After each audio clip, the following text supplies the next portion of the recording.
Finally, Mr. Abahambe shares his thoughts about Miss South Africa and the controversy around Miss South Africa because of Chidimma Vanessa.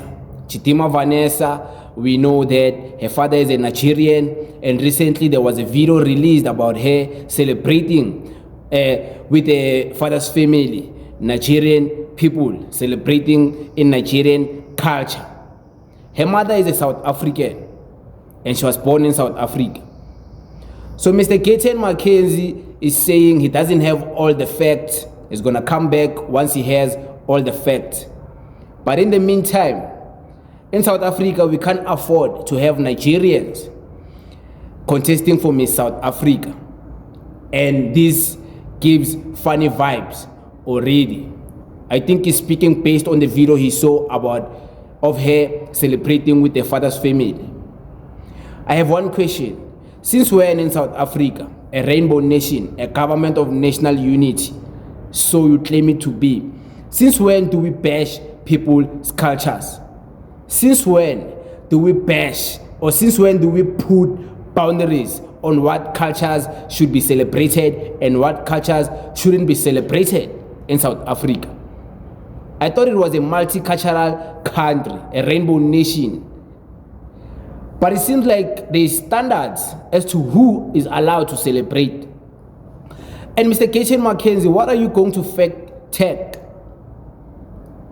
Doesn't it tell you that if Miss SA allowed this girl to contest, that means they already fact checked? Who are you, Mr. Gayton Mchenzie, to do more forensic fact checking? We all know you're not going to do any fact checking. You already know the truth. You already know the law of South Africa. You know that the law of South Africa allows this girl to be a South African citizen because her mother, even though her father is Nigerian, her mother is a South African. The law says you need one parent to be South African for a foreign father or mother to come here and give birth here. You need at least one parent to be a South African. And this girl, her mother is a South African. So what are you going to fact check, Mr. Gayton Mchenzie? Or you're just trying to give a fake impression to the people who follow you on Twitter as to maybe you are going to do something about it and end up taking credit for something you didn't do anything for. We've seen you before in the past always taking credit for things that are not even worth celebrating. But your supporters, because most of them are foolish, they celebrate even if it's mediocre celebrations. You know, they gas you up. So I don't know what Mr. Gayton Mchenzie is going to fact check and come back with the facts. I don't know what is it he's going to come and say. And I don't know why he's been quiet about this for a very long time, and he only feels like now, since Miss SA is going to be concluded, he has to be involved somehow. This case has been going on for the past 4 weeks.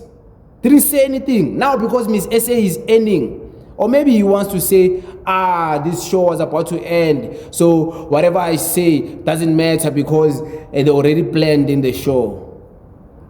Yeah, something like that can be expected, you know. But shout out to Mr. Gayton Mchenzie for supporting South Africa in the Olympics. Shout out to Mr. Gayton Mchenzie for always being a patriot, as he claimed he is. And shout out to Mr. Gayton Mchenzie for always trying to hate black people, black African foreigners. Shout out to Mr. Gayton Mchenzie for being unapologetic about being a sympathizer of Israel. And shout out to Mr. Gayton Mchenzie for defending Israel's stance on the current genocide and war towards Gaza. Shout out to Mr. Gayton Mchenzie for being part of the government of national unity. And shout out to Mr. Gayton Mchenzie, you know, for being a bold and strong human being who inspires his fans. Majority of them are Twitter clowns. So, yeah, it is what it is. Thank you very much.